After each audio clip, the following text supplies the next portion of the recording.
Aries welcome to our angelic guidance. I hope आप सब अच्छे होंगे, अपने लाइफ में सब बढ़िया कर रहे होंगे और अपना ध्यान रख रहे होंगे।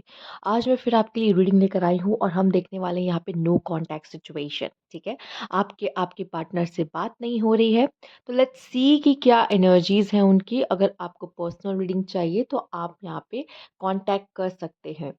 ठीक है, मेरा इंस्टाग्राम, मेरा व्हाट्सएप दोनों आपको स्क्रीन पे शो हो रहा होगा और नवरात्रि की रेमेडीज भी आप चाहे तो ले सकते हैं। चलिए आइए शुरू करते हैं। Universe please guide,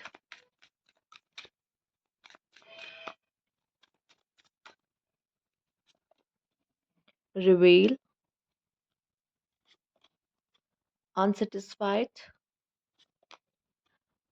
overwhelm. मुझे ऐसा दिखाई दे रहा है बहुत जल्दी शायद आपको ये पता चल जाएगा कि आपके पार्टनर ने ऐसा क्यों किया। ठीक है, या वो अपनी कोई ट्रू फीलिंग्स आपको बता देने वाले हैं। यहाँ पर वो जो फील कर रहे हैं आपको लेके इस समय पर कुछ ऐसा होगा जैसे स्टोरी लगा दिया, या फिर अगर आपको ब्लॉक कर रखा है तो आपको अनब्लॉक कर दिया। तो ये कोई ना कोई साइन ऐसा देने वाले हैं जिससे आपको पता चलेगा कि ये इस समय पे कैसा क्या फील कर रहे हैं। या फिर हो सकता है कि अचानक से आपसे कट ऑफ कर लिया, आपको रीज़न नहीं दिया कि इन्होंने क्यों कट ऑफ किया, तो उनको भी कुछ ना कुछ ऐसा पता चलने वाला है कि इन्होंने कट ऑफ क्यों किया। अगर आपको रीज़न पता है कि इन्होंने कट ऑफ क्यों किया है, स्टिल आप नहीं जानते या अभी आपके लिए क्या फ़ील कर रहे हैं, तो वो भी साइन ये शायद दे सकते हैं या आपको कॉन्टैक्ट कर सकते हैं। तो कुछ तो ऐसा सच है जो आपको रिवील होने वाला है। ज़रूरी नहीं इनके थ्रू हो, किसी और वजह वजह से भी हो सकता है। जैसे आपने किसी कोई टैरो रीडिंग देख ली, आपको कोई साइन ऐसा दिखा जिसमें आपको पता चला अच्छा तो ये इसने ऐसा क्यों किया। जैसे कि कोई नॉवल पढ़ रहे थे, उसमें कोई स्टोरी आपने देख ली, या कुछ भी आपने सोशल मीडिया पे कोई ऐसी रील देख लिया जो भी है, जिससे आपको थोड़ा-सा कुछ अंदाज़ा हुआ कि ये ऐसा बिहेव कर रहा है, इसके पीछे का रीज़न क्या है, ठीक है? तो ऐसा भी कुछ मुझे ऐसा दिखाई दे रहा है कि आपको रिवील हो सकता है इनकी ट्रू फीलिंग्स आपको, कि लेकिन ये क्या था, या फिर ये पर्सन मुझसे क्यों मिला, क्यों टकराया, क्या चाहता था, वो चीज़ें भी आपको मिलती हुई पता चलती हुई, रिवील होते हुए दिखाई दे रही हैं। कहीं न कहीं यहाँ पे ये पर्सन जो है, आप दोनों के बीच में जो भी चीज़ें हुई हैं, थोड़ा डिस्टर्बिंग थी। इनको भी उतना ही बुरा लगा है, अनसैटिस्फाइड रहे हैं। मेबी यहाँ पे ये भी चांसेस है कि आप दोनों के रिश्ते में बहुत समय से जो चीज़ें चल रही थी, उससे भी काफ़ी अनसैटिस्फाइड रहे हैं, जिस वज़ह से आप दोनों के बीच में ये अचानक से ये सारी चीज़ें हुई हैं। ठीक है? और जो भी स्ट्रेस चला था, हो सकता है आपने बहुत सारे क्वेश्चंस किए हैं, या आपने इन पे बहुत चिल्लाया या गुस्सा किया, या कोई भी फाइट हुई है। पर जो भी हुआ है, ये चीज़ें इन्हें बहुत बहुत ड्रेन कर रही हैं। मतलब आपके साथ रहना इन्हें ड्रेन कर रहा है। अब देखिए, 2 तरीके से ड्रेन होता है इंसान, ठीक है? जब सामने वाला उसको बहुत ज़्यादा रिश्ते में पोक करने लगता है या घसीटने लगता है या चाहता है अटेंशन, अटेंशन, अटेंशन चाहिए, तब एक इंसान ड्रेन होता है। जब या तो सामने वाले को अटेंशन चाहिए होती है तब वो ड्रेन होता है, दूसरा, या उसी को अटेंशन चाहिए होती है और मिल नहीं रही होती तो ड्रेन होता है। 2 तरीके से इंसान ड्रेन हो जाता है रिलेशनशिप में, ठीक है? अब आप जानो आपके केस में कौन क्यों ड्रेन हो रहा था सामने वाला? या तो आप अटेंशन नहीं दे रहे थे उनको, ठीक है? या फिर आपको अटेंशन चाहिए थी और आपने उनको परेशान कर दिया चीज़ों को लेके, जिसकी वज़ह से ऐसा हुआ है, ठीक? ये 2 चीज़ें आई थिंक आपको अब क्लियर हो गई होंगी, राइट? लेट्स सी और भी कुछ चीज़ें जानते हैं। Universe please guide. तो अगर जो इनकी अभी करंट की जो सिचुएशन है, वो भी मुझे ऐसी ही नज़र आ रही है कि अभी भी वो इस रिश्ते को लेके खुश नहीं है, जिस तरह से आप दोनों के बीच में चीज़ें हुई हैं। और अब ये हो सकता है इस रिश्ते से भाग रहे हैं, ठीक है? क्यों? चूँकि यहाँ पे जब भी वो इस रिश्ते में आ रहे हैं, वो चीज़ें इनको स्ट्रेस दे रही है और इनको ड्रेन कर रही हैं, नेगेटिव एनर्जीज़ दे रही है, ठीक है? Let me check.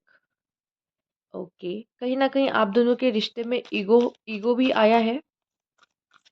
नहीं तो आप एक-दूसरे को पसंद करते थे, बट ईगो फाइट है, कुछ ईगो क्लैशेस हैं, ठीक है? ज़रूरी नहीं इनको इन्हीं की ईगो हो, यहाँ पे थर्ड पार्टी की भी ईगो हो सकती है जो कनेक्टेड हो, ठीक है? यहाँ ऑफेंडेड है, कोई कोई ऐसी बात हुई है, या तो ये पर्सन ऑफेंड हो चुका है कि आपने मुझे ऐसा क्यों बोला, ठीक है?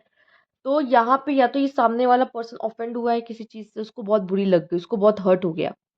या तो मैं देख रही हूँ कि ईगो, इसका ईगो है जो इसको आपके सामने, आपके आगे आने नहीं दे रहा। गलती इसने भी की तो भी ये सॉरी नहीं बोलेगा, क्योंकि ईगो, ठीक है? तो यहाँ पे एक ईगो वाली फाइट दिखाई दे रही है बहुत भयानक, कि सामने वाला को ऐसा है कि मैं नहीं झुकूँगा, तो मैं नहीं झुकूँगा, ठीक है? जिसकी वज़ह से वो सामने से आके आपको अप्रोच भी नहीं कर रहा। आपको एक बार भी, चाहे मन में कुछ भी हो, चाहे वो फ़ील ही करता हो थोड़ा बहुत, पर ईगो है ना, नहीं जाएँगे। ये वाली सिचुएशन इसमें ज़्यादा है। या फिर एक ये रीज़न है कि कुछ बोल दिया है, ऑफेंड हो गए हैं, कि इस ये कैसे बोल दिया, ठीक है, अब तो मैं माफ़ नहीं करने वाला। जैसे कि सामने वाले को मौका ही चाहिए था कि कैसे ख़त्म करे और मिला तो वो चल दिया, ठीक है? आइए देख लेते हैं और क्या है यहाँ पे। Universe please guide Aries.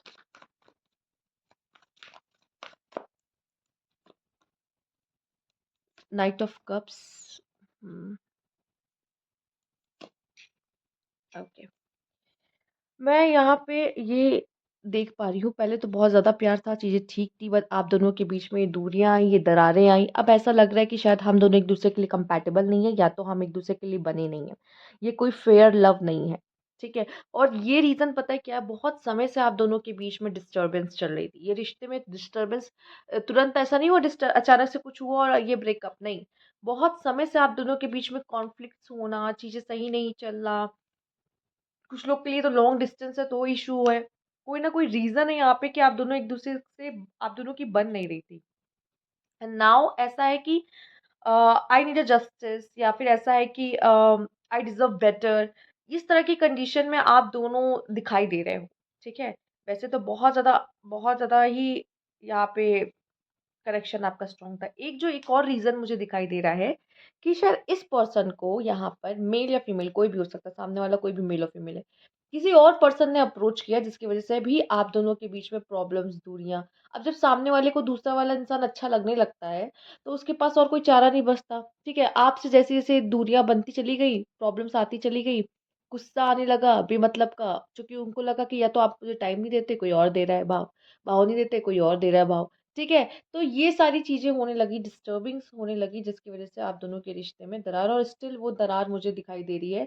कुछ सॉर्टेड मुझे अभी नज़र नहीं आ रहा है, या फिर किसी का बहुत दिल दुखा है, तो ऐसा है कि I need a justice, I need a justice, ठीक है? आप या वो दोनों में से कोई एक तो है, या फिर उनको फ़िलहाल अगर हम उनकी बात करें, उनकी एनर्जीज़ देखें, तो उनको तो ये लगता है कि मुझे कोई डिज़र्विंग चाहिए, ठीक है? उनके हिसाब से शायद मैं कुछ और डिज़र्व करता हूँ, शायद मैं ये डिज़र्व नहीं करता, इनकी ये फीलिंग है। और शायद ही किसी और की तरफ भी अट्रैक्टिव फ़ील करने लग गए हों या लग गई हों, इससे फ़र्क नहीं पड़ता लड़का है या लड़की, बट ऐसी सिचुएशन मुझे दिखाई दे रही है यहाँ पर, ठीक है? और देख लेते हैं इस पर्सन के बारे में। Universe please guide. अभी भी इनकी ऐसे कोई इनके मन में कोई सॉफ्ट कॉर्नर नहीं दिख रहा कि आपके पास वापस आना चाहते हो या आपको बोलना चाहते हो, पर ये ऐसा है कि मुझे मैं कुछ अच्छा डिजर्व करता हूँ या डिजर्व करती हूँ, ऐसी वाली एनर्जी में वापस नहीं आने का मन है। क्यों नहीं आने का मन है? वापस आएंगे तो फिर ड्रेन हो जाएगी एनर्जी, क्योंकि हम फिर लड़ने लगेंगे या हमारे ईगो क्लैशेस होंगे, ठीक है? हमारे ओपिनियंस मैच नहीं करते, हमारे थॉट मैच नहीं करते, तो यहाँ पे उस तरह के इश्यूज भी मुझे दिखाई दे रहे हैं। और मेन तो मुझे इश्यू आपका दिखाई दे रहा है, ये कार्ड ऐसे गिर गया था तो कई सारे तो मैं नहीं लूंगी, पर ऊपर जो कार्ड था वो ये था एट ऑफ वैंड्स, जो कि मुझे दिखाई दे रहा है लॉन्ग डिस्टेंस, दूसरा दिखाई दे रहा है कम्युनिकेशन इश्यूज, जिसकी वजह से भी आप दोनों के बीच में मिसकम्युनिकेशन होना, मिसअंडरस्टैंडिंग्स होना, और इस वजह से ये रिलेशनशिप में ब्रेक होने के चांसेस बहुत थे। Let's see, universe please guide, क्या हो सकता है, क्या पॉसिबिलिटीज बनती दिख रही है? Page of swords, chariot, eight of cups. ये पर्सन ना आपसे दूर जाने के बाद अब खुद को हील करने की कोशिश कर रहा है, ठीक है? अभी भी ये इसी एनर्जी में है, किंग ऑफ सोर्ड, काफ़ी बोल्ड एनर्जी में है, फाइटिंग एनर्जी में, ठीक है? क्लैरिटी नहीं मिली इस इंसान को, ठीक है? ये क्लियर नहीं है इस रिश्ते को लेके कि क्या करना है, क्या नहीं करना है, ठीक है? और ये सोचता बहुत है, इस चीज़ को लेके सोचता बहुत है, ओवर थिंकिंग भी हो सकती है इस रिलेशनशिप में, आप दोनों में से कोई एक जो था बहुत ज़्यादा ओवर थिंक करता है, ठीक है? तो जिसकी वजह से ये रिलेशनशिप काफ़ी इश्यूज़ आए हैं, हो सकता है चांसेस ये हो कि सामने वाला पर्सन ज़्यादा करता है ओवर थिंकिंग, राइट? तो ये पर्सन काफ़ी इस रिश्ते के बारे में अभी भी सोचते हैं, पर इनको ऐसा लगता है कि वापस जाने का कोई मतलब नहीं बनता, ठीक है? आप में से कुछ लोग के पार्टनर यहाँ पे सिंगल भी हो सकते हैं, सबका नहीं कह रही कि किसी को डेट कर रहे हैं, पर जिनके सिंगल भी है ना, तो अब यहाँ पे ये एक जो एनर्जी ओवरऑल आ रही है, वो ये है कि मैं जाना नहीं चाहता, रीज़न ये है कि अब मन नहीं है वापस से फिर से वो सब चीज़ें निभाने का, क्योंकि चीज़ें तो कभी इतनी मेस हो जाती है ना कि हमें ऐसा लगता है कि शायद अब हम इसे ठीक नहीं कर सकते, या चीज़ें चाह के भी ठीक नहीं हो सकती, क्योंकि ना बहुत नाज़ुक होता है ये रिश्ता।